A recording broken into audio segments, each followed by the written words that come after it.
Hi everyone, welcome to Study Spring. और आज हम लोग क्लास 11th के ज्योग्राफी का पार्ट 2 जिसमें आज हम लोग चैप्टर नंबर 4 जलवायु डिस्कस करेंगे। काफ़ी इंपॉर्टेंट होने वाला है आपके लिए, क्योंकि यहाँ से आपके बेसिक नॉलेज क्लियर हो जाएंगे कि आखिर में मॉनसून आते कैसे हैं और मॉनसून जो दक्षिण पश्चिम मॉनसून होते हैं उसका इम्पैक्ट इंडिया के ऊपर कैसे पड़ता है। ये सारी चीज़ों को डिस्कस करेंगे। बट बिफोर टू बिगिन, अगर आपने प्रीवियस वीडियो को नहीं देखा है तो आप 6 to 11 तक के सारे वीडियोस देख सकते हैं, प्लेलिस्ट में अवेलेबल है।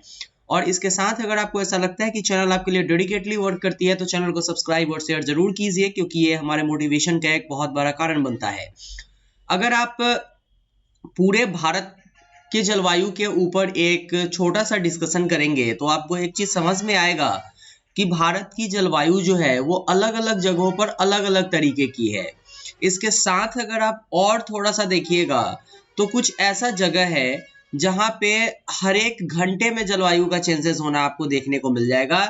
जैसे कि पहाड़ों के ऊपर अगर जाते हैं तो आपको ऐसा चीज देखने को मिलता है।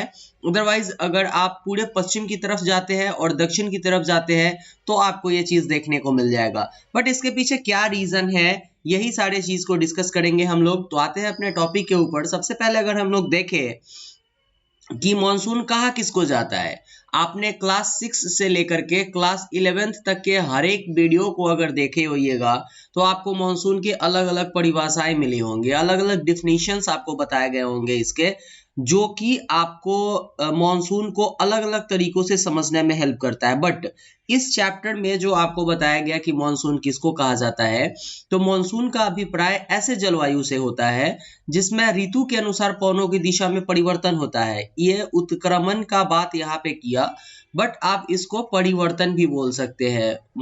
ऋतु के साथ मौसम के पवनों की दिशा में परिवर्तन होते जाता है। जैसे कि ग्रीष्म ऋतु होता है, उसमें पवनें अलग होती है, बसंत ऋतु की पवनें अलग होती है। ये जो इस तरीके का एक स्ट्रक्चर है ये मॉनसून कहलाता है। क्लियर है यहाँ तक की बातें। इसके बाद अगर हम लोग डिस्कस करेंगे यहाँ पर, तो यहाँ अगर आपके पास एक चीज की क्लियरिटी होगी, अगर आप मैप पे चीजों को आसानी से देख सकते हैं, जैसे कौन सा पोर्शन किस जगह पे पड़ता है। अगर हम उत्तर की बात करें, दक्षिण की बात करें, पश्चिम की बात करें, पूर्व की बात करें, और यहाँ पर अगर आप हर एक चीज को अपने तरीके से एक नोटिफिकेशन अपने माइंड को देते हैं कि कौन सा जगह किस जगह पे स्टेबल है, किस जगह पे अवस्थित है, तो आप कुछ चीजों को बहुत आसानी से क्लियर कर पाइएगा। क्योंकि इस पोर्शन पे अगर आप आइएगा इंडिया के, तो यहाँ पे इसको कर्क रेखा जो है वो लमसम बराबर बराबर भागों में बांटती है, जिसको 23.5 डिग्री रेखा बोलते हैं, उत्तरी रेखा बोलते हैं, उत्तरी अक्षांश बोलते हैं। ये आपको भारत को बीचों बीच बांटती है। भूमध्य रेखा इसके कुछ पोर्शन के पास आती है। और अगर आप देखिएगा तो ITCZ जोन जो बनता है वो एक अलग सिस्टम है। अगर इतने चीजों को आप समझ लेते हैं तो हमें नहीं लगता है कि ये चैप्टर आपके लिए डिफिकल्ट होगा। अदरवाइज ये चैप्टर लंबे तो जरूर है, बट आपको बेसिक चीजें बहुत दे करके जाएगी। इसके बाद अगर हम लोग देखें तो दक्षिण की तरफ में अगर आप केरल और तमिलनाडु की जलवायु को देखेंगे तो, और उत्तर में उत्तर प्रदेश और बिहार की जलवायु को देखेंगे तो ये और जगहों से अलग अलग देखने को मिल जाएगा आपको। भारत की जलवायु अनेक प्रादेशिक विभिन्नताओं के कारण फेमस भी है, क्योंकि यहाँ पे जिस तरीके से मॉनसून अपनी अहम भूमिका निभाती है डेवलपमेंट के लिए इंडिया के, वो इकोनॉमिकली भी एक अलग सपोर्ट करके आती है इंडिया के लिए। क्योंकि अगर मॉनसून का सही समय पे आगमन होता है तो फसल का पैदावार भी बहुत गजब का होता है। ये चीजें है यहाँ तक। बाकी अगर आप मॉनसून और ऋतु के साथ साथ अगर आप मौसम की बात करें तो किसी जगह पर हर एक घंटे में मौसम का चेंजेस आपको देखने को मिल जाएगा। और आपके ऋतु का अंतर तो बहुत दूर की बात है, हर एक मिनट और 24 घंटे में आपको ऋतु परिवर्तन देखने को मिल जाती है। ये कुछ बेसिक सी बातें हैं जिसको आप यहाँ पे देख सकते हैं।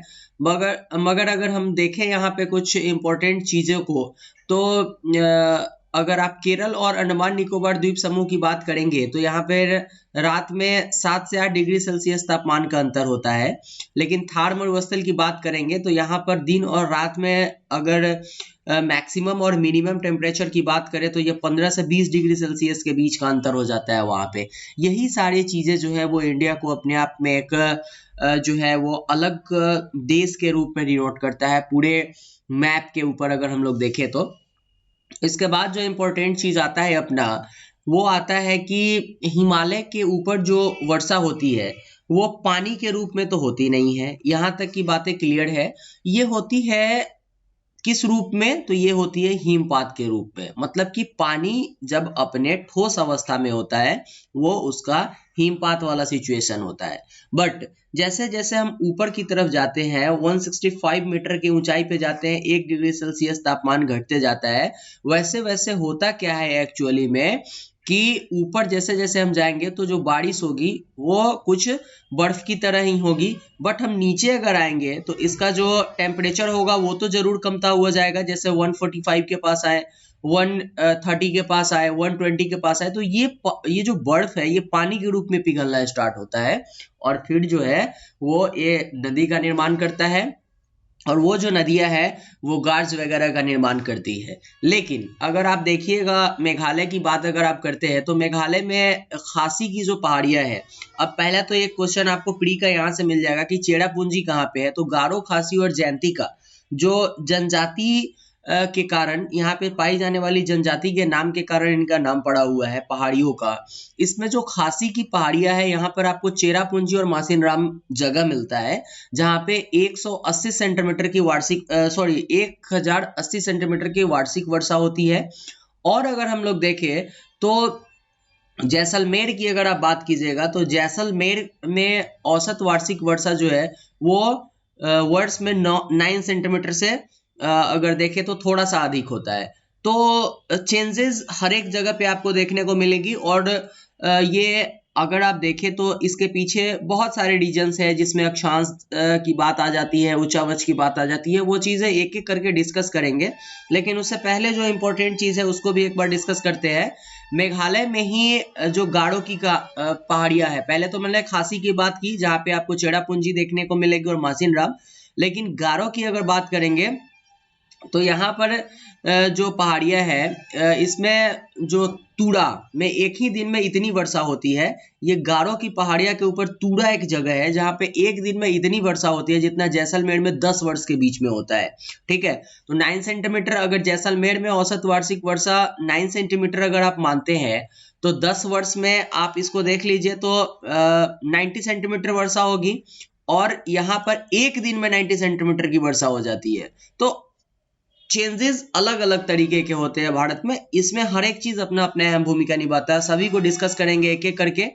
सबसे पहले अगर हम लोग आए तो भारत की जलवायु को प्रभावित करने वाले जो मेन कारक है उसको दो भागों में आप बांट सकते हैं। पहला जो है स्थिति तथा उच्चावच संबंधी कारक और दूसरा जो आ जाएगा वो आपका वायु दाब एवं पवन संबंधी कारक हो जाएगा। ये दोनों भारत की जलवायु को डायरेक्टली और इनडायरेक्टली गजब तरीके से इम्पैक्ट इसका पड़ता है भारत की जलवायु के ऊपर। बट अगर हम लोग स्थिति और उच्चावच संबंधी कारक के ऊपर आएंगे तो इसमें अक्षांश की अहम भूमिका होती है, क्योंकि अगर आप उत्तरी भूमि मुख्य भूमि के की अगर बात कर रहे हैं आप भारत के, जो भारत का खुद का मुख्य भूमि है, वहां पर अक्षांशीय और देशांतर विस्तार को जानने से पहले अगर आप एक चीज को डिस्कस कीजिएगा कि इसमें हम जो आपका तटीय भाग है उसको आप ले लीजिए, इसका जो मुख्य भूमि है उसको ले लीजिए और फिर यहाँ पर जो अलग अलग पार्ट है, जैसे कि आप यहाँ पे बंगाल की खाड़ी वाला एरिया और अरब सागर वाला एरिया को इधर से अगर छोड़ देते हैं तो इसका जो केवल मुख्य भाग है ये वाला पोर्शन अगर हम बोले तो इसको अगर आप देखते हैं अक्षांशीय और देशांतरीय विस्तार के रूप में तो ये आपको बहुत चीजें क्लियर करेगा जो भारत की जलवायु को इम्पैक्ट करता है। इसमें अगर आप देखें तो कर्क रेखा जो है वो पूर्व पश्चिम दिशा में देश को एक भाग में बांटती है। अब 23.5 डिग्री अगर उत्तरी अक्षांश की बात आप कीजिएगा तो ये आपका कर्क रेखा हो जाएगा, ये आपका भूमध्य रेखा हो जाएगा, ये आपका मकर रेखा हो जाएगा। पृथ्वी की मैं बात कर रहा हूँ, यहाँ पे इंडिया कुछ इस तरीके से स्टेबल है अगर, तो ये जो है बीच बराबर भागों में बांटती है पूरब से पश्चिम के रूप में। तो इसका जो कुछ पोर्शन जो होता है वो क्या होता है कि भूमध्य रेखा वाला एरिया पे आ जाता है और कुछ पोर्शन जो होता है वो वो जो है ये आपका कहाँ पे आ जाता है, उत्तरी भाग शीतोष्ण कटिबंध में, ऊपर वाला भाग शीतोष्ण कटिबंध में, और नीचे वाला जो भाग ये वाला होगा ये उष्ण कटिबंध में आएगा। और इस कारण से यहाँ पे आप देखिएगा तो अभी भयानक की जो है वो ठंड पड़ती होगी, तो इस वाले पोर्शन में आपको जो दक्षिण का भाग हो यहाँ पे आपको गर्मी दिखाई देगा। रीजन यही है इसके, क्योंकि कर्क रेखा जो है वो आपके देश को, हमारे देश को और हमारे प्यारे भारत को पूरब से लेकर के पश्चिम में जो है वो बीचों बीच बांटती है, और भारत का कुछ पोर्शन जो है, जो दक्षिण वाला एरिया है, ये भूमध्य रेखा के पास आता है, जो उष्ण कटिबंध में आता है, और उत्तर वाला जो एरिया है वो आपका शीतोष्ण कटिबंध में आ जाता है। क्लियर की बातें हैं यहाँ तक। इसके बाद अगर हम लोग देखेंगे कुछ इंपॉर्टेंट चीज, तो उत्तरी ध्रुव रेखा के निकट जो ठंडी पवनें होती है वो स्टार्ट होती है, और मध्य तथा पूर्वी एशिया में आर पार कर देती है ये पवनें, पूर्व तथा पश्चिमी एशिया में ये बह करके पूरे इधर से उधर हो जाती है, और इस प्रकार हिमालय पर्वत मानसून पवनों को रोककर उपमहाद्वीप में वर्षा का कारण बनती है। तो ये जो है अपना हिमालय पर्वत, ये भी हमारे यहाँ जो है वो अपने जलवायु को एक बोले तो चेंज करने में अहम भूमिका निभाती है। इसके बाद जल और स्थल के वितरण से भी जलवायु का चेंजेस होता है, क्योंकि भारत के दक्षिण में भारत जो है वो दक्षिण में 3 ओर से ये हिंद महासागर से घिरा हुआ है, क्योंकि ये पोर्शन अगर इंडिया का आप देख रहे हैं तो इधर हिंद महासागर, और अगर आप इधर अरब महासागर, और इधर वाला जो पोर्शन है इधर अरब सागर आपका आ जाएगा, और इधर आपका हिंद महासागर आ जाएगा। तो ये 3 तरफ से, 1, 2 और तीनों तरफ से ये इससे घिरा हुआ है। और ये वाला पोर्शन जो होगा आपको यहाँ पे आपको न ज्यादा गर्मी न ज्यादा ठंडी देखने को मिलेगी। रीजन इसका ये हो जाता है आपका, क्योंकि एक्चुअली में होता क्या है कि जो समुद्र का जल है वो जल्दी गर्म होता है, और जल्दी जो है वो ठंडा नहीं होता है, और न जल्द से गर्म होता है। तो मौसम का प्रभाव यहाँ पर आपको तापांतर का प्रभाव यहाँ पर आपको बहुत रेयर एंड रेयरेस्ट केस में देखने को मिलेगा। क्लियर है यहाँ तक की बात है। इसके बाद समुद्र तल से ऊंचाई भी अपनी अहम भूमिका निभाती है वायु चेंजेस में, जलवायु के चेंजेस में, और ऊंचाई के साथ तापमान जैसे जैसे आपका घटता है वैसे वैसे जो है वो पर्वतीय स्थान पे आपको बर्फ देखने को मिल जाएगी। नीचे की तरफ अगर आप उतरिएगा तो आपको गर्मी देखने को मिलेगी। और वैष्णो देवी जो है वो इसका बहुत अच्छा उदाहरण है, क्योंकि ज्यादातर लोग वैष्णो देवी जाते हैं और वहां से उनको अच्छे एक्सपीरियंस इसके मिल जाते हैं। उच्चावचन की बात करें अगर हम लोग उच्चावच की, तो भारत की भौतिक स्वरूप अथवा उच्चावच तापमान, वायु दाब, पवन की गति एवं दिशा तथा ढाल की मात्रा और वितरण को प्रभावित करने में अपनी अहम भूमिका निभाती है। क्योंकि उच्चावच के कारण जो है जो इस तरीके के सिचुएशंस आते हैं, इसमें जब वायु टकराती है ऊंचाई वाले भागों से, वर्षा कराने का काम करती है, और ये भी एक इम्पोर्टेंट भूमिका निभाती है जलवायु के चेंज होने में। क्लियर है यहाँ तक की बातें। और अगर हम लोग देखें तो वायु दाब एवं पवन से जुड़े जो मेन कारक है, इसमें आपके जो ये फैक्टर्स हैं इसको आप केवल स्क्रीनशॉट कीजिए, क्योंकि इसमें बहुत चीजें डिस्कस नहीं करनी होती है। आप केवल स्क्रीनशॉट कीजिए इसका, ये खुद से पढ़ के आप समझोगे। वीडियोस बहुत लंबे होंगे, अप्रोक्स ये 27 पेज का एक पीडीएफ है जिसको मैं अभी आपके सामने मैं डिस्क्राइब कर रहा हूँ। तो सारी चीजों को डिस्कस करना मीन्स कि आपका जो है वो ये जो वीडियो हो जाएगा ये बिल्कुल बोरिंग हो जाएगा। इसके बाद अगर हम लोग शीत ऋतु में मौसम की क्रियाविधि की बात करेंगे, तो सबसे पहले अगर धरातलीय वायु दाब तथा पवनों की बात करें तो शीत ऋतु में भारत का मौसम जो है वो मध्य एवं पश्चिम एशिया में वायु दाब के वितरण से प्रभावित होता है। और इस समय हिमालय के उत्तर में तिब्बत का पर जो उच्च वायु दाब का केंद्र बनता है, ये उच्च वायु दाब का केंद्र जो है करता क्या है यहाँ पर कि दक्षिण में भारतीय उपमहाद्वीप की ओर जो है वो निम्न वायु दाब का जो एरिया बना होता है, वहां पे ये उच्च वायु दाब का पवन इस तरीके से आता हुआ आपको दिखाई देगा, और ये भी चेंज करता है मौसम को इमीडिएट। क्लियर है यहाँ तक की बातें। जेट प्रवाह और वायु संचरण की बात करें तो जिन पवनों का ऊपर वर्णन किया गया हुआ था आपको, जो तिब्बत के पठार के बारे में बात किया गया यहाँ पे, उसमें वो जो है वायुमंडल के सबसे निचले वाले पोर्शन मतलब कि क्षोभ मंडल तक की ही बात करता है। ये सारे क्षोभ मंडल के अंदर ही आते हैं, क्योंकि समताप मंडल में जाइएगा तो मौसम संबंधी घटनाएं बिल्कुल बंद हो जाती है।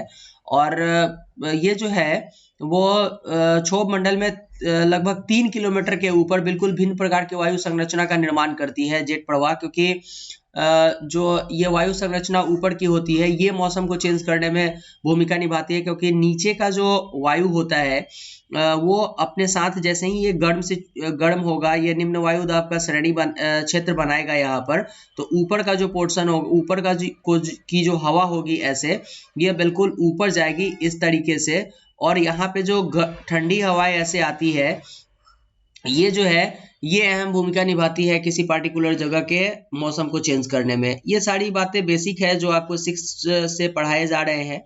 और इसके बाद अगर देखें तो पश्चिमी चक्रवातीय विक्षोभ भी अहम भूमिका निभाती है, क्योंकि पश्चिमी विक्षोभ जो आता है ये आप देखिएगा तो शीतकाल में रात्रि के तापमान में वृद्धि इन विक्षोभ के आने के पूर्व संकेत को माना जाता है, क्योंकि जैसे ही पश्चिमी विक्षोभ आता है, ये पहले आता क्यों है तो पश्चिमी विक्षोभ उपमहाद्वीप में जाड़े के मौसम में पश्चिम तथा उत्तर पश्चिम में प्रवेश करते हैं और भूमध्य सागर से उत्पन्न होते हैं। तो ये वाला जो पोर्शन होगा भूमध्य सागर का, इसमें ये पश्चिम से और उत्तर पश्चिम से, मतलब ये वाला पोर्शन जो है यहाँ से ये चीज आता है, और ये जो है शीतकाल में रात्रि के तापमान में वृद्धि कर इन विक्षोभों के आने के पूर्व संकेत को माना जाता है, क्योंकि शीतकाल जब ठंडे का समय होता है तो रात्रि के तापमान में थोड़ा सा वृद्धि होता है, और इस वक्त इस जगह पे आपको गर्मी देखने को मिलेगी, और ये पोर्शन जो है पार्ट को गर्म करता है।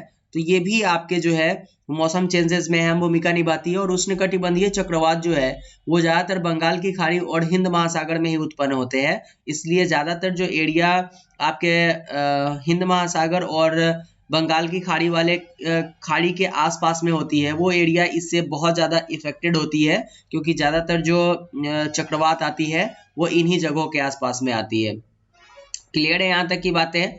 और इस कारण से अगर देखिएगा तो ये चक्रवात जो है वो तमिलनाडु, आंध्र प्रदेश, उड़ीसा के तटीय वाले भागों पर आती है, जो इसको बुरी तरीके से बर्बाद करती है इस जगह को। फिर अगर ग्रीष्म ऋतु में मौसम की क्रियाविधि की बात करें तो गर्मी का मौसम शुरू होने पर सूर्य उत्तरायण स्थिति में होता है उत्तर की तरफ, और उपमहाद्वीप के निम्न तथा उच्च दोनों ही स्तर पर वायु संरचना में उत्क्रम चेंजेस आना स्टार्ट होता है, और जुलाई के मध्य तक धरातल के निकट वायुदाब की पेटी में, जिसे अंत उष्णकटिबंधीय जो ITCZ, ये आपका ITCZ वाला जो पोर्शन होता है ये बन करके आता है, और ये 20 से 25 डिग्री जो है वो उत्तरी अक्षांश पर स्थित होता है। ये क्वेश्चंस आपसे केवल यहीं पे पूछता है कि कहाँ पे स्थित होता है, तो ये जो है ये 20 से 25 सेंटीमीटर उत्तरी अक्षांश के बीच जो है वो ITCZ का एक एरिया बन करके आता है, और ITCZ का जो एरिया है वो निम्न वायु दाब का क्षेत्र होता है, नहीं कि उच्च वायु दाब का क्षेत्र होता है। इसमें चीजें क्लियर है, इसमें बहुत चीजें नहीं पूछती है। और अगर हम लोग देखें जेट प्रवाह एवं ऊपरी वायु संरचना की, तो वायु दाब एवं पवनों के उपयुक्त जो है प्रतिरूप केवल क्षोभ मंडल के निम्न स्तर पर ही पाया जाता है, और इस तरीके का जो जेट प्रवाह होता है इसकी ऊपरी संरचना जो होती है ये अगस्त के समय में क्या होता है कि 15 डिग्री उत्तर अक्षांश तथा सितंबर में 22 डिग्री उत्तरी अक्षांश के बीच में स्थित होता है, और इस समय जेट प्रवाह के जो ऊपरी वायु संरचना होती है ये मौसम चेंज करने में अपनी अहम भूमिका निभाती है। क्लियर है? उसके बाद पूर्वी जेट प्रवाह तथा उष्णकटिबंधीय चक्रवात के बारे में आप आसानी से समझ सकते हैं, क्योंकि ये पूर्व की तरफ से एक्चुअली में आते हैं। वो जो आपका था पश्चिमी, ये भूमध्य सागर के पास से स्टार्ट होता था, और उष्णकटिबंधीय चक्रवात को भारत में लाता है पूर्वी जेट प्रवाह, और ये चक्रवात भारतीय उपमहाद्वीप में वर्षा के वितरण में जो है इम्पोर्टेंट रोल प्ले करते हैं, क्योंकि पूर्व की तरफ से जो आते हैं चक्रवात ये अपने साथ जो है वो ठंडी वायु लेकर के आते हैं, सॉरी गर्म वायु लेकर के आते हैं, और ये जो है करते क्या है एक्चुअली में कि जिस जगह पे गर्म ठंडी वायु होती है उसको हटा करके गर्म वायु का ये लाते हैं, सिचुएशन पैदा करते हैं, और फिर ठंडी वायु जब ऊपर से आती है तो वो वर्षा कराने का काम करती है। उष्णकटिबंधीय ये जो है इसका आप स्क्रीनशॉट कीजिए, ये इम्पोर्टेंट है, ज़्यादा चीज़ें डिस्कस करनी है नहीं इसमें। कुछ वैसे चीजें डिस्कस करेंगे हम लोग जो एग्जाम में डायरेक्ट आने वाले होते हैं।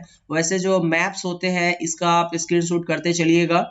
और मॉनसून के आरंभ की अगर बात करें तो अप्रैल और मई के महीने में सूर्य जो है वो कर्क रेखा पर लंबवत पड़ती है। यहाँ पे देखिए अप्रैल और मई में कर्क रेखा 23.5 डिग्री उत्तरी अक्षांश को मान लीजिए आप, और इसको आप मकर रेखा मानिए जो 23.5 डिग्री दक्षिणी अक्षांश है इसको। तो अप्रैल और मई के महीने में यहाँ पर सूर्य लंबवत पड़ता है तो हिंद महासागर के उत्तर में स्थित विशाल भूखंड अत्यधिक गर्म हो जाता है, जिसका परिणाम स्वरूप महाद्वीप के उत्तर पश्चिमी भाग पर एक गहन निम्न दाब का क्षेत्र बनता है। और ये जो है अपने साथ करता क्या है कि जो है निम्न वायु दाब जो केंद्र विषुवत रेखा के आसपास के दक्षिण पूर्वी सर्वांगी पवनों को आकर्षित करता है और इन दशाओं में उष्णकटिबंधीय अभिसरण क्षेत्र की ओर जो 20 से 25 डिग्री उत्तरी अक्षांश के बीच में होता है वहां पर जो निम्न दाब का क्षेत्र बनता है जिसको ITCZ आप बोलते हैं, वो जो है वो आकर्षित करता है ठंडी पवनों को अपने तरफ, और फिर ये मानसून का एक बहुत बड़ा कारण बन करके आता है। जो इम्पोर्टेंट है इसके बाद वो मानसून का भारत में प्रवेश है। तो पश्चिमी मानसून केरल तट पर 1 जून को पहुंचता है और शीघ्र ही 10 और 13 जून के बीच में यह आर्द्र उष्ण पवनें मुंबई और कलकत्ता तक पहुंच जाती है। फिर अगर देखिए आप तो मध्य जुलाई तक संपूर्ण उपमहाद्वीप दक्षिण पश्चिमी मानसून के प्रभाव के अधीन में हो जाता है। तो ये आपके मानसून के प्रकार हैं जो किस तरीके से आते हैं और कहाँ पे आते हैं। तो सबसे पहला जो आता है वो पश्चिमी मानसून केरल तट पे आता है 1 जून को। क्लियर है यहाँ तक की बातें। इसके बाद जो है आपके जो इम्पोर्टेंट चीजें हैं ऋतु की लय।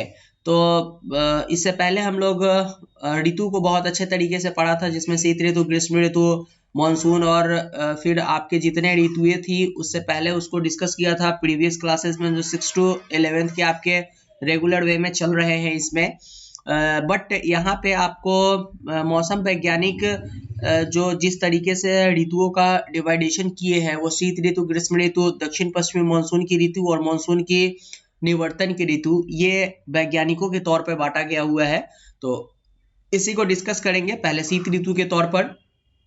तो शीत ऋतु जो है वो नवंबर के मध्य से प्रारंभ होता है और उत्तरी मैदान में जनवरी और फरवरी सर्वाधिक ठंडे वाला मौसम होता है। यहाँ पे तापमान जो होता है वो दैनिक तापमान 21 डिग्री सेल्सियस के अप्रॉक्स में आता है और कुछ जगहों पर तापमान 0 डिग्री होता है जिसमें पंजाब और राजस्थान का है जहाँ पे हिमांक मतलब पानी जो है वो बिल्कुल जमने की स्थिति पे आ जाता है। चीजें क्लियर है यहाँ तक। इसके बाद अगर देखें हम लोग तो वायु दाब तथा पवनों की बात करें शीत ऋतु में तो दिसंबर के अंत तक अप्रॉक्स 22 दिसंबर तक सूर्य दक्षिणी गोलार्ध पे मकर रेखा पर सीधा चमकता है और इस ऋतु में मौसम की विशेषता उत्तरी मैदान में एक क्षीण वायु दाब को विकसित करना हो जाता है। इसके बाद जो इम्पोर्टेंट है इसमें जिसको हमें जानना चाहिए वो है इम्पोर्टेंट यहाँ पे वर्षा ऋतु का। तो शीतकालीन मौसम मानसून जो है पौने वो स्थल से समुद्र की ओर चलने के कारण वर्षा नहीं कराती है क्योंकि ये ऑलरेडी जो है वो शीतकाल में जो पवनें होती है वो स्थल से समुद्र की तरफ चलती है क्योंकि समुद्र उस वक्त जो है वो गर्म होता है। तो इस कारण से वर्षा होने की बात दूर दूर तक नहीं आती है। तो इसमें जो है नमी केवल नाम मात्र की होती है, इस कारण से वर्षा न के बराबर आपको देखने को मिलेगी। नेक्स्ट जो देखना है हमें वो ग्रीष्म ऋतु तापमान देखना है। तो ग्रीष्म ऋतु में जो तापमान होता है वो मार्च में सूर्य कर्क रेखा की ओर आभासी की तरफ बढ़ती है और यहाँ पे आपको देखने को मिलेगा कि ग्रीष्म ऋतु में तापमान आपको 30 से 32 सेंटीमीटर डिग्री सेल्सियस तक पहुंचती है, लेकिन कुछ जगहों पर यह तापमान 48 डिग्री सेल्सियस तक भी पहुंच जाती है। तो ये चीजें क्लियर है। इसके बाद वायुदाब और पवनों की बात करें हम लोग तो देश के आधे उत्तरी भाग में ग्रीष्म ऋतु में अधिक गर्मी और गिरता हुआ वायुदाब पाया जाता है। इसलिए पाया जाता है क्योंकि यहाँ की कुछ भाग की अगर बात करें तो ये वाला पोर्शन भूमध्य रेखा, ये वाला आपका कर्क रेखा, ये वाला मकर रेखा, तो इस वाले पोर्शन का जो भी भाग होगा यहाँ पे आपको गर्मी के समय में तापमान जो है वो बहुत ज़्यादा बढ़ा हुआ होता है और एरिया जो बार बार बनता है ये लो प्रेशर का एरिया बनता है। इस कारण से तूफान बहुत ज़्यादा आते हैं और ये जो तूफान होते हैं वो अलग अलग जगहों पर अलग अलग नाम से जाने जाते हैं। जैसे काल बैसाखी जो है वो आपका असम और पश्चिम बंगाल में प्रसिद्ध है और इसी काल बैसाखी को हम लोग बरदौली छीड़ा के नाम से जानते हैं असम में, क्योंकि ये चाय और पटसन चावल के लिए बहुत अच्छे काम करते हैं, क्योंकि यहाँ पे वर्षा होती है। सेम चीज लू के तरफ में आता है, ये उत्तरी मैदान में पंजाब से बिहार तक चलता है और ये रात के समय में भी कभी कभी आधी रात तक चलता है, बट ये गर्मी के समय में जो बहुत ज्यादा गर्म समय होता है उसमें ये हेल्प करता है आदमी के पसीना को सुखाने में। इस कारण से जो है ये इम्पोर्टेंट है और ये सिचुएशन जो है वो ग्रीष्म ऋतु में बनते हैं आपके। इसके बाद दक्षिण पश्चिमी मानसून की ऋतु वर्षा की अगर आप बात कीजिएगा तो मई के महीने में उत्तर पश्चिमी मैदान में तापमान के तेजी से बढ़ने के कारण निम्न वायुदाब की दशाएं और अधिक गहराने लगती है, क्योंकि निम्न वायुदाब का एरिया जब बढ़ते जाएगा तो वर्षा होने की स्थिति और ज्यादा बढ़ते जाएगी और जून के आरंभ में यह दशाएं इतनी शक्तिशाली हो जाती है कि हिंद महासागर से आने वाली दक्षिणी गोलार्ध की व्यापारिक पवनों को आकर्षित कर लेती है। अब इस जगह पर अगर निम्न वायुदाब का एरिया बनेगा तो होता क्या है कि ये जो है वो हिंद महासागर इस वाले पोर्शन से आने वाले जो आपके वो होते हैं जो ठंडी वायु होती है इसको आकर्षित करती हो, यहाँ पे जबरदस्त तरीके से वर्षा कराती है। ये सारे चीजें अलग अलग एरिया से जब आएंगे तो इसका नाम मॉनसून का अलग अलग होगा, जैसे कि ऐसे अलग अलग होगा। जैसे कि ये दक्षिण पूर्वी व्यापारिक पवनें भूमध्य रेखा को पार जब करती है तो बंगाल की खाड़ी और अरब सागर में प्रवेश कर जाती है और इसके बाद जो है हम लोग इसको दक्षिण पश्चिमी मानसून के नाम से जानते हैं। जो इसके बाद इम्पोर्टेंट है जिसको डिस्कस करना चाहिए इसमें, वो इम्पोर्टेंट आपका जो पोर्शन आएगा वो आपका आएगा यहाँ पे जो है भारत की परंपरागत ऋतुएं, इसको जानना जरूरी है। बसंत ऋतु, ग्रीष्म ऋतु, वर्षा ऋतु, शरद ऋतु, हेमंत ऋतु और शिशिर, ये जो इम्पोर्टेंट है इसको जानना है। और इसको हम लोग कैसे जो है वो इंग्लिश कैलेंडर में देखते हैं और कैसे भारतीय कैलेंडर में देखते हैं, इसको आप एक बार स्क्रीनशॉट लेके याद कीजिए। और वर्षा का वितरण अगर देखिएगा तो भारत में जो कुल वर्षा का वितरण है वो 125 सेंटीमीटर ही है और अधिक वर्षा वाला क्षेत्र जो है वो आपका जहाँ पे 200 सेंटीमीटर से अधिक वर्षा होती है, जो आपको गारो खासी और जयंतिका की पहाड़ी है, जहाँ पे पहले तो हम लोग अधिक वर्षा वाला क्षेत्र उसको बोलेंगे जहाँ पे 200 सेंटीमीटर से अधिक वर्षा होती है, लेकिन खासी और जयंतिका की जो पहाड़ियां है यहाँ पर 100 सेंटीमीटर से भी अधिक वर्षा होती है अकेले इस जगहों पर। तो ये इंपॉर्टेंट है। मध्यम वाले एरिया में आपके जो है वो गुजरात वगैरह का एरिया, बिहार, पूर्वी मध्य प्रदेश, हिमालय वगैरह, हिमालय, उप हिमालय संलग्न क्षेत्र वगैरह आ जाते हैं और यहाँ पर वार्षिक वर्षा जो है वो 100 से 200 सेंटीमीटर के बीच में होती है। निम्न वर्षा वाला एरिया आपका 50 से 100 सेंटीमीटर वर्षा वाला एरिया होता है, जिसमें आपका दिल्ली, उत्तर प्रदेश, हरियाणा, फिर जम्मू कश्मीर, पूर्वी राजस्थान वगैरह आ जाते हैं। और अपर्याप्त वर्षा वाला जो एरिया है यहाँ पे 50 सेंटीमीटर से भी कम वर्षा होती है, जिसमें लद्दाख आपका एक एरिया है, आंध्र प्रदेश, कर्नाटक, महाराष्ट्र वगैरह है। तो ये चीजें हैं यहाँ पे, इसको डिस्कस करना था हमें। और मॉनसून का जो इम्पैक्ट आता है भारत के ऊपर वो तो आसानी से आप जानते हैं क्या पड़ता है। और ये इसका आप एक बार स्क्रीनशॉट कीजिए क्योंकि यहाँ से डायरेक्ट एग्जाम में क्वेश्चन पूछेंगे। ये वीवीआई है, अगर आपने इसको याद कर लिया तो आप 2 क्वेश्चन का आंसर आसानी से दोगे। इसलिए मैं स्क्रॉल धीरे धीरे करता हूँ, आप स्क्रीनशॉट लेके और जगहों का नाम आसानी से लिखते हुए चलिएगा कि किस जगह पर किस तरीके के कोपेन की जलवायु सिद्धांत के अनुसार किस तरीके की जलवायु कहाँ पे पाई जाती है। सेम चीज यहाँ पे आपको दे दिया गया हुआ है, इसको आप आसानी से देख लीजिएगा। ये AMW, AS, AW इस तरीके की जो जलवायु जो आपको क्लास 11th में अच्छे से डिस्कस किया गया हुआ है कि यहाँ पे A का मतलब क्या है, M का मतलब क्या है, W का मतलब क्या है। तो एक एक करके वीडियोस को देखिए, बहुत चीजें क्लियर करेगी। ग्लोबल वार्मिंग के बारे में यहाँ पे डिस्कस कराया गया हुआ है आपको, जो आपके ग्रीन हाउस गैसेस इफेक्ट के बारे में बताया गया है कि कैसे कार्बन डाइऑक्साइड की मात्रा बढ़ने के बाद ये सिचुएशन पैदा हो रहा है कि जो है वो 150 वर्ष के बाद अगर देखिएगा तो तापमान में अजब तरीके के चेंजेस हुए और 2 डिग्री सेल्सियस तक का जो है वो आपको इंक्रीजमेंट देखने को मिल जाएगा यहाँ पर। और इसके साथ ये जो है वो कहीं ना कहीं से हमारे लिए एक डिफिकल्ट सिचुएशन पैदा कर रहा है, क्योंकि इसके बाद अगर देखिएगा तो 21वीं सदी में जो समुद्र का अगर आप देखिएगा तो जो ऊंचाई है वो आपको 48 सेंटीमीटर ऊपर उठा हुआ दिखाई देगा और ये बाढ़ का आने का एक बहुत अच्छा कारण बन करके आएगा हमारे सामने में। इसके साथ साथ बहुत सारे जो है वो बीमारियों को भी ये न्योता देगा। तो ये चीजें यहाँ पर डिस्कस कराई गई थी आपको, यही था इस चैप्टर में और काफी इंपॉर्टेंट था। बहुत लंबे चैप्टर्स है ये, बट हम लोगों ने इसको डिस्कस किया और इसमें से केवल उसी चीज़ को हम लोगों ने डिस्कस किया जो एग्जामिनेशन पॉइंट ऑफ व्यू से रिलेवेंट था। तो ये था आज के वीडियो के लिए, जिसमें हम लोगों ने जलवायु के बारे में डिस्कस किया। ये क्लास 11th की ज्योग्राफी का पार्ट 2 था, चैप्टर नंबर 4। अगर आपको ऐसा लगता है कि चैनल आपके लिए डेडिकेटली वर्क करती है तो चैनल को सब्सक्राइब और शेयर कीजिए। मिलते हैं नेक्स्ट वीडियो में, तब तक के लिए thank you and good bye.